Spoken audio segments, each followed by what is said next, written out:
मौर्यकालीन प्रशासन पढ़ रहे हैं। 95 नंबर तक हम पहुंच गए थे, उसके आगे देखते हैं। कौटिल्य के अर्थशास्त्र के अनुसार मौर्यकालीन न्याय व्यवस्था में 2 प्रकार के न्यायालयों का विवरण मिलता है। दीवानी न्यायालयों को धर्म स्थनीय या तथा फौजदारी न्यायालयों को कंठ शोधन कहा जाता था। दीवानी वाले जो न्यायालय थे उसको धर्म स्थनीय कहते थे। फौजदारी वालों के न्यायालयों को कंटक शोधन कहते थे। धर्म स्थनीय न्यायालय यानी दीवानी न्यायालय के प्रमुख को व्यवहारिक तथा कष्टक शोधन न्यायालय या कंटक शोधन न्यायालय के प्रमुख को प्रदेष्टा कहा जाता था। कौटिल्य के अनुसार सम्राट सर्वशक्तिशाली होने के लिए एक शक्तिशाली सेना रखनी चाहिए और अपनी सहायता के लिए मंत्री रखने चाहिए, जासूसी के लिए गुप्तचर रखने चाहिए। कौटिल्य के अनुसार निम्नलिखित में कौन सा कथन असत्य है?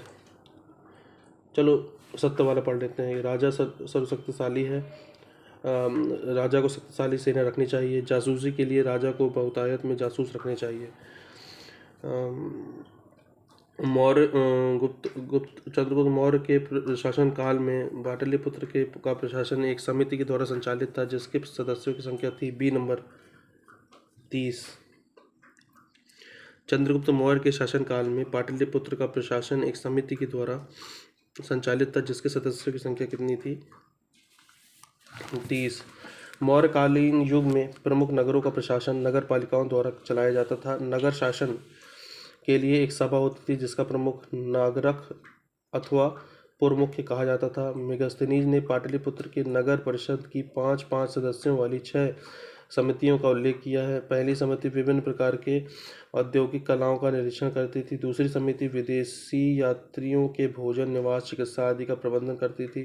तीसरी समिति जनगणना का हिसाब रखती थी। चौथी समिति नगर के व्यापार वाणिज्य की देखरेख करती थी। 5वीं उद्योग समिति थी।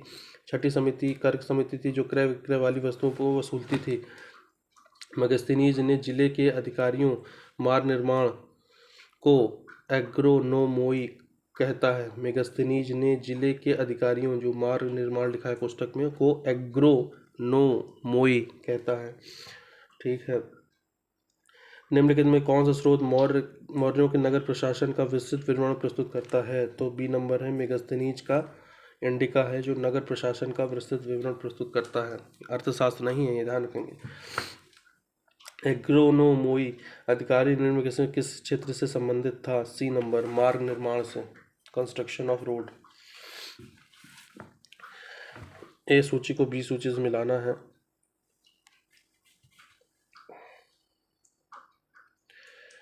अधिकारी है वो क्या काम कर रहा है ये बताना है। समाहर्त्री या समाहर्ता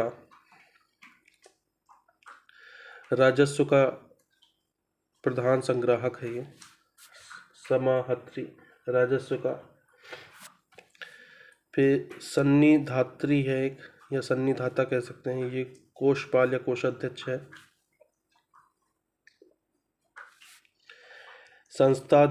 संस्थाध्यक्ष क्या है?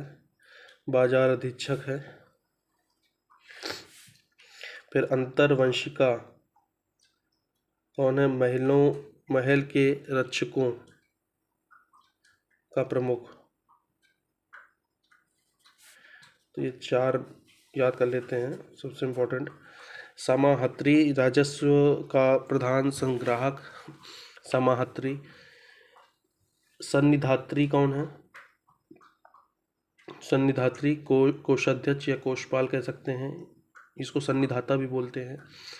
संस्थाध्यक्ष बाजार अधीक्षक है। संस्थाध्यक्ष क्या है? बाजार अधीक्षक है। अंतर्वंशिका क्या है? महल के रक्षकों की प्रमुख।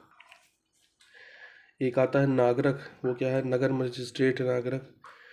फिर देखते हैं सन्निधाता या सन्निधात्री क्या करता है? यह है कोषाध्यक्ष। सन्नी कोषा। ठीक है। इसके बाद नागरिक पढ़ी लिए, नगर मजिस्ट्रेट। समाहर्ता पढ़ाई था हमने, राजस्व का संग्राहक होता था। राजस्व का संग्राहक, प्रधान संग्राहक। अक्षपाटलिक क्या है? केंद्रीय जो है लेखाकार है। अच्छ पाटलिक, अच्छ पाटलिक क्या है? केंद्रीय लेखाकार। अच्छा पाटलिक क्या है? केंद्रीय लेखाकार। तो इस तरह से ये डिवाइडेड है। मौर्य मौर्य प्रशासन में सन्निधाता किससे संबंधित था? तो सन्निधाता जो था वो ए नंबर, कोष की देखभाल करता था सन्निधाता। ठीक है। राजुक क्या थे? राजुक जो होते थे बी नंबर, ये भू नापते थे, शासन के अधिकारी थे, भू नापा करते थे। राजुक जो थे वो भू मापक थे। ठीक है। निम्नलिखित में से कौन मौर्य काल युगकालीन तौल माप का प्रभारी था? ए नंबर, तौल माप वाला जो था वो था पौतवाध्यक्ष। पौतवाध्यक्ष था, पौतवाध्यक्ष। तौल माप वाला कौन सा था? पौतवाध्यक्ष। पौतवाध्यक्ष तौल माप वाला कौन सा? पौतवाध्यक्ष। कौन सा राजस्व इकट्ठा करने के लिए था? ये नंबर है समाहर्ता। समाहर्ता या समाहर्त्री। ठीक है। इसके बाद निम्नलिखित में से कौन अधिकारी मौर्य प्रशासन का भाग नहीं है? ऑप्शन है, एक ऑप्शन है युक्त, दूसरा है प्रादेशिक,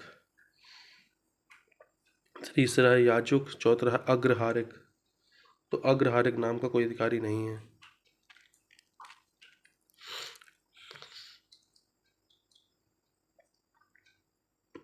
मौर्य प्रशासन में युक्त राजस्व अधिकारी होता है।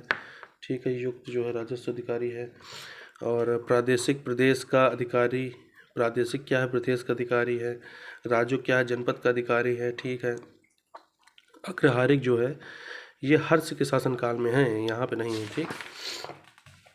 अशोक के शासन में प्रतिवेदक क्या करते थे? बी नंबर, घटनाओं की सूचना देते थे। प्रतिवेदक क्या करते थे? घटनाओं की सूचना देते थे। अशोक ने अपने साम्राज्य में घटनाओं की सूचना देने वालों की नियुक्ति की। उन्हें स्पष्ट आदेश दिया कि प्रत्येक समय एवं प्रत्येक स्थान पर सर्वत्र जनता के कार्य की सूचना उन्हें दें। यह उल्लेख उसके 6ठे अभिलेख में मिलता है। अशोक के शासनकाल में कुमार कहाँ नियुक्त थे? ए नंबर है, तक्षशिला, तोसली, उज्जैनी। राजनीतिक महत्व के प्रांतों में राजकुल से संबंधित व्यक्तियों को ही राज्यपाल